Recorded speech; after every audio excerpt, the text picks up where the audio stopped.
నువ్వు చేస్తున్నటువంటి తప్పులకి నేను మూడు సార్లు నేను క్షమించాలని నేను అనుకుంటున్నాను. కానీ తండ్రిని దేవుడు ఒకటోసారి రెండోసారి కాదు, 1వ సంవత్సరం, 2వ సంవత్సరం, 3వ సంవత్సరం, 20వ సంవత్సరం, 30వ సంవత్సరం, 31st నైట్ అవగానే ప్రతి ఒక్కరూ ప్రార్థన చేస్తారు, దేవా ఈ ట్రిప్తో, ఈ సంవత్సరంతో ఇక నేను మారిపోతున్నాను.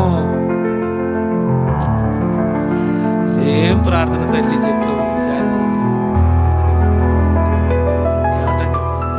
డాడీ ఇదే డాడీ, ఇంకెప్పుడు నేను అడగను డాడీ అనగానే ఏమనుకుంటాం మనం?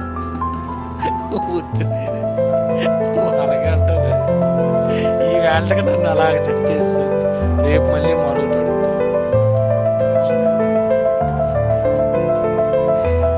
ఈ సంవత్సరం ప్రార్థన చేసినప్పుడు 31st నైట్ ఆయన అడగనుకుంటాడు. సేమ్ దేవతలు చూడండి, ఇది నెక్స్ట్ ఇయర్ కూడా సేమ్ ఇదే ప్రార్థన చేస్తాడు.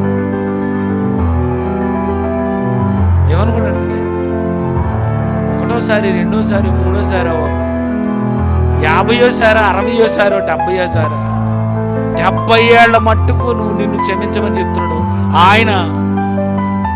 నువ్వు బ్రతికున్నంత కాలము ఆయన నిన్ను మారుతానంటే క్షమిస్తూనే ఉంటుంది.